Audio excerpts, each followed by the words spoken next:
Hi, thanks for joining me today. My name is David Nutting, fitness coordinator and personal trainer at Club Greenwood. Today I want to take you through rounded shoulders and a forward head posture. So we're going to go through some corrective exercises. I want to show you just real quickly. I want to just take a couple minutes to be able to show you what to do, what muscles to strengthen, what ones to loosen up. If you're not a subscriber to my channel, would love to have you click that subscribe button, and then you can follow me, and I upload at least 1 or 2 times a week in all areas of life to encourage you. So let's get started. So the first muscle we want to target is what's called the lower trapezius. The lower trapezius sits right in the thoracic area. We have 12 vertebrae right through that middle part of that shoulder area. And what we want to do is we want to create mobility in those muscles that are in that area, because what that'll do is that'll support the shoulder joint as well as the neck. Anytime when you have an injury, you want to look to the injury site and then go above as well as below. So if we say, okay, I'm feeling a lot of tightness in the neck, it's not always necessarily a neck issue.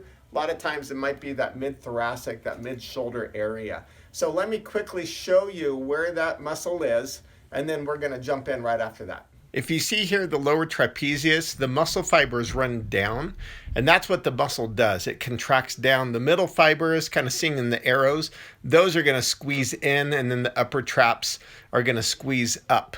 And I'll show you another little picture here. Here's a guy that has his arms up overhead.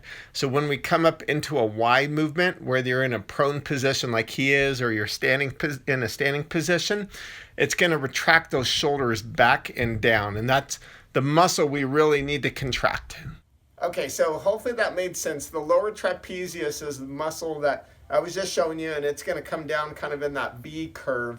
What that muscle will do is pull the upper trapezius back and down. And a lot of people, they've done some research analysis and science-based research on this, and they've shown most people, even when they exercise, they're weak in that area. And the reason why is because they're not targeting that area. So you want to be able to do a couple different things to strengthen that, and that's going to help to loosen up some of the other areas. So let me show you first.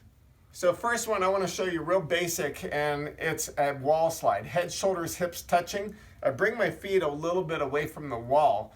All I'm going to do is I'm just going to try to slide down without letting the upper traps lift up, without pulling the shoulders that way, or using my lower back to try to arch to get that movement. So when I'm pulling down, I'm pulling those lower trapezius muscles down. So breathing out as I contract down, I lift up, and then I pull back. What that'll also do is I externally rotate the shoulder. There's 2 muscles in there on the rotator cuff. We're externally rotating. That's the infraspinatus and teres minor. So we're getting those muscles to open up. We're getting those lower traps to pull back. It teaches your body how to create good alignment through your head, shoulders, and hips. Okay, the second exercise for the lower trapezius, the best way to do it, they say, is actually going in a prone position. You come down onto a bench or even down on the floor and work the movement. The challenge people run into is they start to arch their back. They create a little bit of that tilting, a little bit of an extension, and that's called a lordotic posture. So what we want to focus on is from here, I just hinge from the hips to do this. Pull the shoulder blades back. Now I'm coming up into what's called a scaption or a Y movement. So I'm coming up as far back, working on the breathing into that movement. So if you notice, what we're doing is we're externally rotating the shoulder, which is good, because when we have that posture, that forward posture, a lot of times the palms are facing back. What we want to do is open up a little bit. So in that movement, I'm opening up that shoulder joint, getting a little bit of that scaption movement, working on the supraspinatus. That's an abductor on the shoulder joint. I'll go into a little bit of the science. And we're also opening up the infraspinatus and teres minor. We're externally rotating.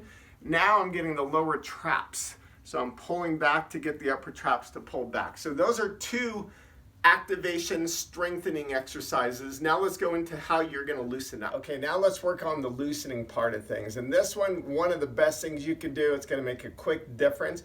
Put a ball, a tennis ball, lacrosse ball, some type of trigger point type ball in a sock. What you'll do is you're going to hold the sock, swing it over your shoulder, I want to push my hips back, keep my shoulder down, and all I'm doing is I'm pushing back against it, working on breathing down from the diaphragm. I don't want to breathe up into my chest area or up in the ribs, because what that'll do is that'll pinch my shoulder. That can cause actually shoulder impingement. So you want to work on 30 to 45 seconds, kind of find a spot right between the spine and your shoulder blade. And we're getting into the mid and low traps, the rhomboids, the mid and upper, and there's all sorts of good things taking place here on this one. But I can find my spot. Don't sway your back, just work on breathing. Then the last exercise for the neck area, one of the best ones is called the chin tuck. So you stand nice and tall, and you're gonna just pull straight forward and back. Think of looking straight forward. I don't wanna change any angle on my neck, but all I'm doing is just kind of trying to do a double chin. You're gonna work through 15 reps on that one. So thanks for joining me today. Please make sure you pass that on to someone else, as well as click that like button. I'll see you again soon.